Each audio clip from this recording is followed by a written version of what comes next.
Pesach Kasher Pesamer. Insista, não desista, prepare-se, Mashiach vem aí. Vamos tentar resumir um pouquinho nesta aula 9, tudo aquilo que a gente explicou até agora, desde a aula 1 até a 8, de aproximadamente 3 a 8 minutos. Em primeiro lugar, muito importante saber que o Seder é composto de 2 copos de vinho e 2 porções de matzá que se consome antes da janta, 1 porção de matzá e 2 copos de vinho que se consome depois da janta.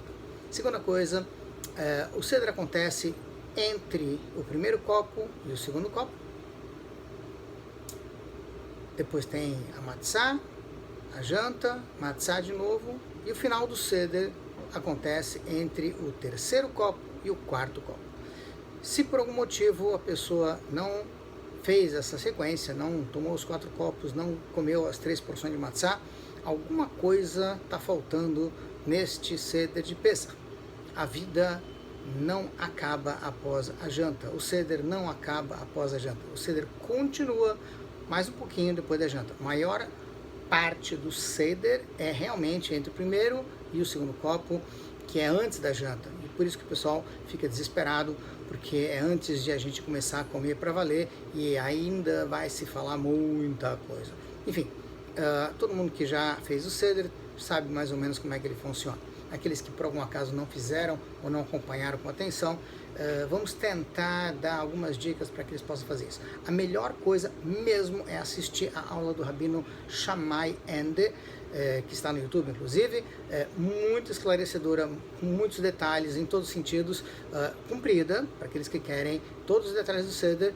Vale a pena procurar a aula do Rabino Shammai sobre o Seder de Pesach, para a gente realmente saber todos os detalhes. Aqui a gente vai dar algumas dicas para que a gente possa fazer dentro do possível o melhor que der para fazer. Eu gostaria de enfatizar mais uma vez, este ano é um ano atípico, onde muita gente vai ter que fazer o Seder sozinha pela primeira vez, ou com pouca gente, ou sem alguém que sempre fez o Seder para eles. A ideia aqui, neste vídeo, e nessa sequência de vídeos, é de passar um pouquinho a ideia para que possa fazer o Seder da melhor maneira possível.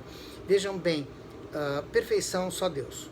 A gente vai procurar fazer o melhor possível dentro das condições que a gente tem no momento. Então, por favor, aqueles que estão prestando atenção ao que está sendo dito, tentem fazer o melhor do que vocês podem. Se você não pode fazer tudo o que deve, você deve fazer tudo o que pode. Vamos lá. O Seder de Pesach, basicamente, é composto de 15 etapas. No vídeo número 8, eu estava terminando de contar um pouquinho da história de Pesach. Por que é importante eu saber a história de Pesach? Porque essas 15 etapas do Seder, só tem uma etapa, que é o Magid, que é quando a gente fala sobre a história do Seder. Apesar de que todo o motivo de a gente fazer essa noite de Pesach é justamente para ter a oportunidade de contar para os filhos, para os familiares e até mesmo para si mesmo a história de Pesach. Então é importante que a gente preste atenção nesse trecho da Haggadah. No entanto, eu gostaria de contar um pouco mais da história para que a gente possa entender a estrutura da Haggadah. Você precisa primeiro dar uma desmontada em todo o livro para depois entender qual é a sequência do livro. É um pouco do que a gente vai fazer agora. Vamos lá. Nós comentamos que o povo judeu veio para o Egito porque foi convidado pelo Yosef, que era um dos filhos de Jacó, que se tornou vice-rei do Egito. Eles foram para o Egito numa época difícil, na época da fome, onde tinha 7 vacas magras, naquela história do sonho do faraó, para quem lembra, ou seja, num período em que eles foram para o Egito, porque lá tinha comida, lá era o melhor lugar, era para eles ficarem, teoricamente, por pouco tempo, acabaram ficando no Egito por 210 anos. Veja bem, a ida do povo judeu para o Egito já estava prevista, inclusive consta na Torá. Ou seja, o nosso patriarca Abraham já tinha feito um pacto com Deus, e nesse pacto Deus disse para Abraham que os seus descendentes serão estrangeiros e escravizados, enfim, durante 400 anos numa terra estranha, e depois eles vão sair de lá com um grande patrimônio. No fundo, esse grande patrimônio vai ser a entrega da Torá, que vai ser entregue ao povo judeu depois da saída do povo judeu do Egito. Então vamos lá. Já estava previsto que a gente ia ser escravizado, já estava previsto que a gente ia parar no Egito. Então não foi nenhum castigo, faz parte de um processo. A questão curiosa é que estava previsto que a gente ia ficar 400 anos, no entanto a gente só ficou 210 anos no Egito. Alguns explicam que a ideia dos 400 anos é de que a partir do momento que nasceu Yitzhak, o filho de Abraham, até o momento da saída do Egito, passaram-se 400 anos, então a gente esteve numa terra que não era nossa durante 400 anos. Enfim, seja lá qual for a explicação, a ideia aqui é de que a nossa estadia no Egito faz parte do plano divino e a gente tem que entender que a gente tinha uma missão a fazer ali e no final das contas sair de lá e receber a Torá e voltar para a terra de Israel como Deus prometeu para Abraham, para Yitzhak, para Jacob, para os nossos antepassados. Voltando agora para o Seder de Pesach. O Seder de Pesach, então, é composto de 15 etapas. A primeira etapa, Kadesh, é o Kiddush, que se faz todo Shabbat. A segunda etapa é Urhatz. Fazemos a lavagem das mãos, 3 vezes joga-se a água sobre a mão direita, depois 3 vezes sobre a mão esquerda, e aí então nós comemos um pedacinho de batata cozido, carpaz, mergulhado em água com sal, faz-se a brachá de Borei Pri Adamá e come-se.